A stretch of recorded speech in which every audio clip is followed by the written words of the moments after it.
Movie की शुरुआत 2016 से होती है, जहां एक आदमी कार से आता है जिसका नाम गांधी महान है। वो काफ़ी जख्मी हालत में होता है। कार से उतरकर वो कुछ देर वहां पर बैठ जाता है और फिर अपने कार में आग लगा देता है। अब मूवी में 1968 का सीन दिखाया जाता है, जिसमें 3 लड़के होते हैं। एक खुद गांधी महान होता है, दूसरे लड़के का नाम सत्यवान रहता है जिसका पिता दारू बनाने का काम करता है, और तीसरे लड़के का नाम गनानम रहता है। वे तीनों दोस्त रहते हैं। वो नीचे बैठकर पत्ते खेल रहे होते हैं।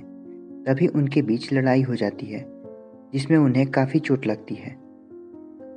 गांधी महान के पिता, जो कि एक गांधीवादी होते हैं, जब उन्हें ये बात पता चलती है तब वो गांधी महान को बहुत पीटते हैं और उससे कसम देते हैं कि आज के बाद ऐसा कभी नहीं करेगा और गांधी जी के बताए आदर्शों का पालन करेगा। अब यहाँ से हमें गांधी महान के जवानी का सीन देखने को मिलता है। वो सपना देख रहा होता है कि वो बहुत ही डैशिंग और डेयरिंग है। तभी उसका बेटा उसको नींद से जगाता है। देर तक सोने के चलते उसकी पत्नी उससे काफ़ी नाराज रहती है। गांधी महान का परिवार गांधी जी के आदर्शों पर चलने वाला होता है। गांधी महान का ससुर उसके आदर्शों से प्रभावित होकर उसे एक चश्मा गिफ्ट करता है। गांधी महान कहीं बैठा होता है। उसके पास बैठा आदमी कहता है कि दुनिया में बस कुछ ऐसे लोग होते हैं जो अपनी जिंदगी अपने तरीके से खुशी खुशी जी पाते हैं, और ज्यादातर लोग तुम्हारी तरह ना चाहते हुए भी आम जिंदगी जीकर मर जाते हैं। रात को सोते वक्त गांधी महान बार बार वही बात सोचता है जो उसे उस आदमी ने कही थी। तभी उसकी पत्नी उसे बताती है कि कल उसे किसी काम से बाहर जाना है। यह सुनकर गांधी महान बहुत खुश होता है। सुबह उठकर वो अपनी पत्नी के बचाए हुए पैसे लेकर अपने लिए नए कपड़े खरीदता है, क्योंकि आज उसका जन्मदिन रहता है। उसके बाद वो दारू पीने एक क्लब में जाता है, जहां उसे एक लड़का मिलता है जिसका नाम रॉकी रहता है, जो गांधी महान से कॉमर्स पढ़ा होता है। असल में रॉकी उस क्लब का ऑनर था जिसमें गांधी महान दारू पीने के लिए गया होता है। रॉकी गांधी महान को बहुत दारू पिलाता है। दारू पीने के बाद गांधी महान रॉकी से पत्ते खेलने के लिए कहता है। रॉकी उसे अपने पिता के पास ले जाता है। रॉकी का पिता गांधी महान का पुराना दोस्त सत्यवान रहता है, जो एक दूसरे से मिलकर बहुत खुश होते हैं। गांधी महान अपने दोस्त सत्यवान के साथ रुक जाता है। सुबह घर जाने से पहले गांधी महान सत्यम से उसके एक्सीडेंट होने का नाटक करने को कहता है, क्योंकि अगर उसके घर वाले उसका ऐसा रूप देखते तो बहुत गुस्सा होते। गांधी महान सत्यम के साथ घर पहुंचता है।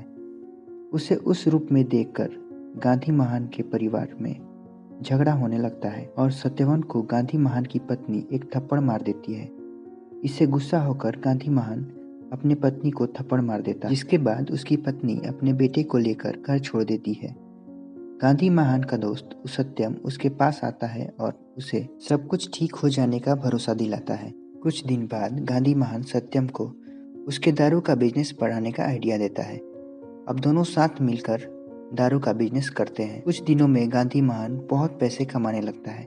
गांधी महान सभी दारू बेचने वालों की मीटिंग रखता है और सत्यम को 3 साल तक उनका लीडर बनाने को कहता है। अगले सीन में गांधी महान की पत्नी का भाई उसके घर आता है और अपनी बहन की दूसरी शादी के बारे में बताता है। इसे सुनकर वो बहुत गुस्सा होता है। गांधी महान अपने दोस्त सत्यवान से कहता है कि वो अपने बेटे को बहुत याद कर रहा है। यहाँ बैठे सभी इमोशनल हो जाते हैं। तभी सत्यवान कहता है कि रॉकी भी तो तुम्हारे बेटे जैसा है। नेक्स्ट सीन में गांधी महान, सत्यवान और उसका बेटा रॉकी तीनों बैठकर दारू पी रहे होते हैं, जो एक नशीला दारू रहता है। रास्ते में उन पर जानलेवा हमला हो जाता है। गुंडे रॉकी को मारने वाले ही होते हैं कि वहाँ गांधी महान आकर उसे बचा लेता है। सत्यवान अपने दोस्त का बहुत धन्यवाद देता है। अब मूवी में 2003 का सीन देखने को मिलता है, जहां गांधी महान एक नए लुक में दिखाई देता है। सत्यवान अपने बिजनेस के चलते रॉकी को खोना नहीं चाहता है, इसलिए गांधी महान से अपने बिजनेस को एक लिमिट में रखने को कहता है। इस बात पर गांधी महान उससे कहता है कि मेरे रहते तुम्हारे बेटे को कुछ नहीं होगा। न्यूज के जरिए उन्हें पता चलता है कि सारे गैर कानूनी दारू के दुकान अब बंद कर दिए जाएंगे। इसी टॉपिक पे बात करने के लिए वे मिनिस्टर के एक आदमी के पास जाते हैं। वो आदमी कोई और नहीं बल्कि उनका बचपन का दोस्त गनानम होता है। वो उसे 25% प्रॉफिट देकर डील फाइनल कर देते हैं। अभी सब कुछ ठीक चल रहा होता है, तभी गनानम रॉकी की शादी में आता है और गांधी महान को बताता है कि शहर में नए आईएएस के आ जाने से उनके काम में दिक्कत आ रही है। तो गांधी महान के लोग उस आईएएस को जान से मार देते हैं। मिनिस्टर बनने के बाद गनानम अपने दोस्तों से उनके बिजनेस को और फैलाने को कहता है, पर उसका दोस्त सत्यवान ऐसा करने से मना कर देता है। कुछ दिन बाद गनानम डिप्टी सीएम बन जाता है। डिप्टी सीएम बनते ही वो गांधी महान और सत्यवान के सारे ठेके का लाइसेंस रद्द कर देता है। जब गांधी महान गनानम से इस बारे में बात करने के लिए जाता है तो वो उन्हें अपने ऑफिस से बाहर निकलवा देता है। अब गांधी महान गनानम से उसके नाजायज बेटे के जरिए बदला लेने का प्लान बनाता है। गनानम के नाजायज बेटे के बारे में सबको ना पता चले, इसी वजह से गनानम को उनके आगे झुकना पड़ता है। गांधी महान माइकल के साथ मेले में जाता है। वहाँ एक मंदिर के पास माइकल कहता है, यहाँ तुम जो भी दिल से मांगोगे तुम्हें जरूर मिलेगा। गांधी महान देवी माता से अपने बेटे को एक बार देखने को कहता है। तभी उसका बेटा उसके पास आ जाता है, जिसका नाम दादा होता है। वो अपने पापा को बताता है कि वो एक पुलिस वाला है और उसे छोड़कर उसके साथ जितने लोग काम करते हैं उन सबको वो मार देगा। गांधी महान को इस बात पर यकीन नहीं होता है। आगे हमें दादा के बचपन का सीन देखने को मिलता है, जब वो अपनी माँ के साथ अपने नाना घर रहने के लिए चला जाता है। उन्हें वहाँ पर काफ़ी मुश्किलों का सामना करना पड़ता है। उसके नाना उसकी माँ की दूसरी शादी कराना चाहते थे, पर वो ऐसा नहीं करती है। दादा अपने पिता गांधी महान को सही रास्ते पर लाने के लिए मेहनत करके पुलिस ऑफिसर बन जाता है। गांधी महान का बेटा दादा, जो सत्यम और रॉकी को मारने के लिए डिप्टी सीएम गनानम से हाथ मिला लेता है। दादा सत्यवन के एक खास आदमी का इनकाउंटर कर देता है, जिसके बाद रॉकी उसके बारे में पता लगाने लगता है। आगे दादा अपने पिता को जाने का चैलेंज करता है। गांधी महान भी कहता है कि अगर तुम मेरे बेटे नहीं होते तो अब तक मैं चुप नहीं बैठा रहता। आगे देखने को मिलता है कि रॉकी गांधी महान और अपने पिता से बताता है कि उसे पता चल गया है कि उसके लोगों को किसने मारा है। यह बात सुनकर गांधी महान रॉकी से अकेले में बताता है कि वो जिसे मारने वाले हैं वो मेरा बेटा दादा है। ऐसा सुनकर रॉकी दादा से मिलने को कहता है। आगे रॉकी और गांधी महान दादा से मिलने जाते हैं। रॉकी दादा से मिलकर बताता है कि उसके पिता उसे कितना प्यार करते हैं। यह सब सुनकर दादा इमोशनल होने का एक्टिंग करता है और मौका मिलते ही रॉकी को गोली मार देता है। गांधी महान रॉकी को अपने गले से लगा लेकर रोने लगता है और गुस्सा होकर सारे पुलिस वालों को गोली मार देता है। उसके बाद गांधी महान और उसके बेटे के बीच फाइट होने लगती है। दादा अपने पिता को फाइट में हरा देता है और तभी अचानक से अपने बेटे के सर पर मारकर उसे बेहोश कर देता है। गांधी महान अपनी पत्नी से मिलकर उसे बताता है कि उसे उसके बेटे को लेकर कहीं दूर चला जाना चाहिए, क्योंकि रॉकी का पिता उसे मारने के लिए पागलों की तरह ढूंढ रहा था।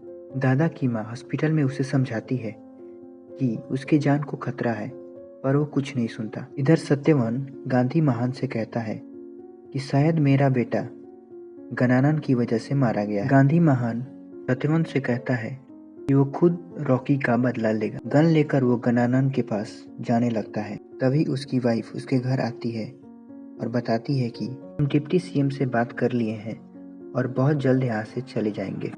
यह सुनकर गांधी महान कहता है कि क्या डिप्टी सीएम जानता है कि दादा मेरा बेटा है? उसकी वाइफ कहती है कि नहीं, वो नहीं जानता। गांधी महान अपने बेटे से मिलने के लिए हॉस्पिटल जाता है, पर वहाँ उसका बेटा नहीं रहता। तभी गनानम गांधी मोहन के पास फोन करता है, उसके बेटे के बदले सत्यवन को मारने को कहता है। गांधी महान सत्यवन के पास आता है और उसे बताता है कि रॉकी को किसी और ने नहीं बल्कि मेरे बेटे ने मारा, जो एक पुलिस ऑफिसर है। यह बात सुनकर सत्यवन के लोग गांधी महान को बुरी तरह मारने लगते हैं। सत्यवन कहता है, जिस तरह तुम्हारे बेटे ने मेरे बेटे को मारा था उसी तरह तुम्हारे बेटे को मैं भी मारूंगा। गांधी मोहन उसे समझाने की बहुत कोशिश करता है, अंत में गुस्सा होकर सबको गोली मार देता है। अब वापस से हमें 2016 का सीन दिखाया जाता है, जहां गांधी महान अपनी जलती हुई कार के पास बैठा हुआ रहता है। तभी उसका बेटा वहां आता है और गांधी महान अपने बेटे के साथ कार में जाने लगता है। जाते जाते दादा गांधी महान को अपना पूरा प्लान बताता है कि मैं चाहता था कि आप अपने हाथों से सत्यवान को मारे, क्योंकि उसी की वजह से हम अलग हुए होते हैं।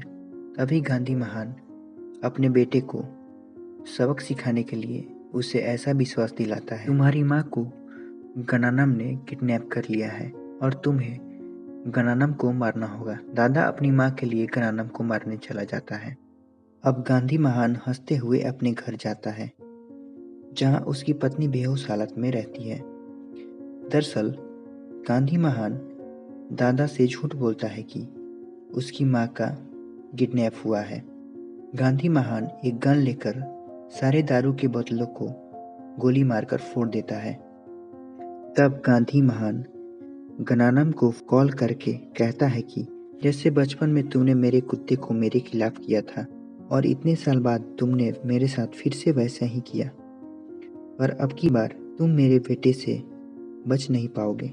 कॉल करते ही गणानम के पीछे दादा खड़ा होता है। गणानम कुछ बोल पाता इससे पहले दादा उसे गोली मार देता है। दादा के पास अब गांधी महान का कॉल आता है और वो बताता है कि ये सब उसका प्लान था। गांधी महान कहता है कि मैंने अपना सारा प्रॉपर्टी एनजीओ को डोनेट कर दिया है और मैंने सत्यम को मारा है, तो मैं एक क्रिमिनल हूँ। पर अब तुम भी गणानम को मारकर क्रिमिनल बन चुके हो। अब हम दोनों एक जैसे हैं। तभी दादा को अरेस्ट करने के लिए पुलिस आ जाती है और इसी के साथ मूवी का एंड हो जाता है। और भी मूवीज की एक्सप्लेन वीडियो देखने के लिए हमारे चैनल को सब्सक्राइब करें और हमें सपोर्ट करें।